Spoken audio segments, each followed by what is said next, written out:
Welcome guys, welcome. What do we have here? Oh my God, let's cut through the chase guys.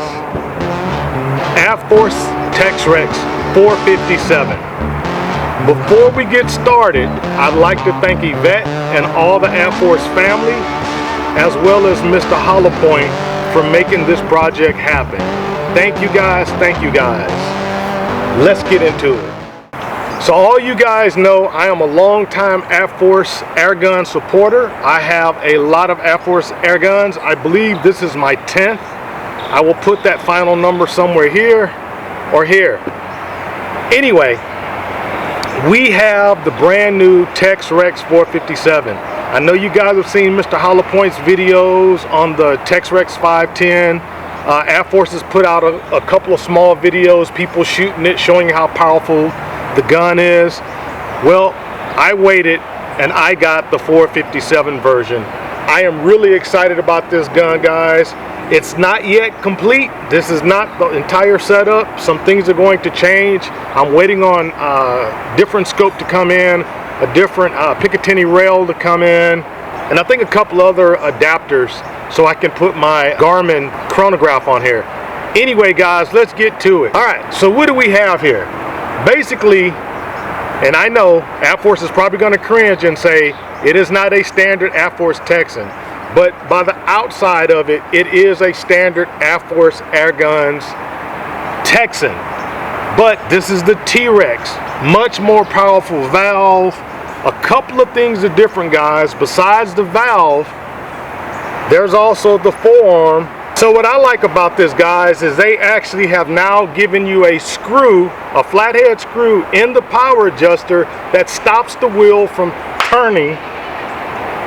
Finally, finally guys, finally. Now when you cock the gun and shoot it, and you do it multiple times, the wheel is known to change power settings, and that will cause shifts in points of impact. So I can't wait to try that. I think that is a great addition. I like the new forearm here with the M-lock. That is really nice. You have M-locks on the side, both sides, and you have M-lock on the bottom. You also still have the typical dovetail, which you can buy dovetail to Picatinny adapters, all types, all lengths. So you can still make the gun very modular by adding a pick to dovetail, the dovetail to Picatinny mounts.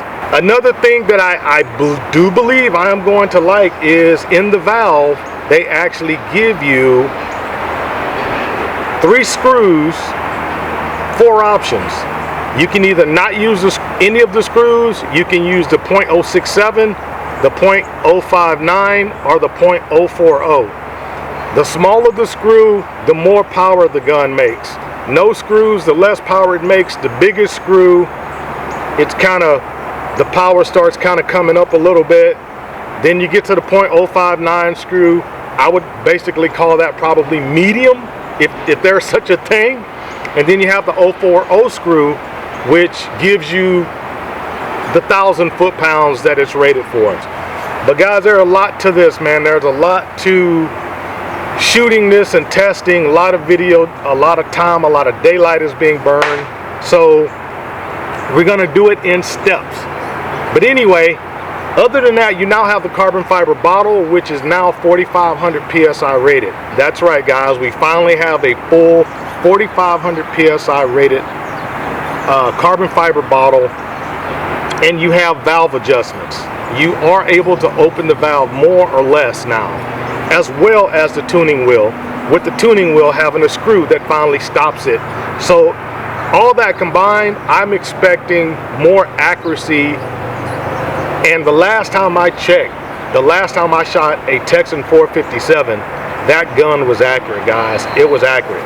So trust me, we're going to be figuring out the best tune for it, non-tethered and of course tethered. You have to shoot these guns tethered, guys. That's a whole story. Basically, you have a 500cc bottle. It fills to 4,500 PSI. Every time you shoot, you probably lose anywhere from 500 to 1,000 PSI. The volume is still the same, but the PSI has changed. So if you take one shot and it's down to 3,500 psi, you now have 500 cc's at 3,500 psi, not 45. That totally changes the point of impact. So you have to tune these guns, or you get used to shooting the gun single shot. 50 yards with the accuracy I've seen for these guns, no way you should be able to miss a hog or a deer unless you jump or jerk the trigger, and then that's on you.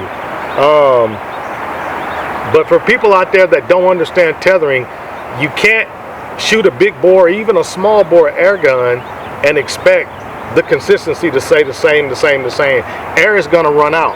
In a big bore, every time you shoot, it's using and losing a big chunk of pressure, not volume, it's losing the pressure. So you go from 45 to 4,000, 4,000 to 3,500, 3,500 to 3,000. Those are 3 different impact points. These guns were not designed to be regulated, so that's why you tether. When you're target shooting, plinking, blowing stuff up, you tether the gun. More consistency, more accuracy. Anyway, enough talking, let's get to shoot. Alright, that concludes this videos, guys, but I'm not going to leave you high and dry without showing you at least one shot from the very powerful Tex Rex 457. This is the 040 valve screw, Mr. Hollow Point 415 grain hollow point, 937.6 feet per second, 35 to 3,600 psi fill. This gun is uber powerful, as you will see in this shot. If you want more numbers, check out Mr. Hollow Point's videos. He has plenty of information. He has plenty of air. I am going to reserve for the next video a lot more shooting downrange. Gonna do my videos just a little different, but this was the intro. Enjoy the shot. Come on, Cocaine.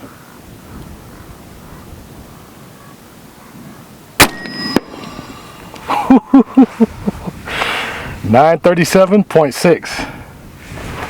Wow.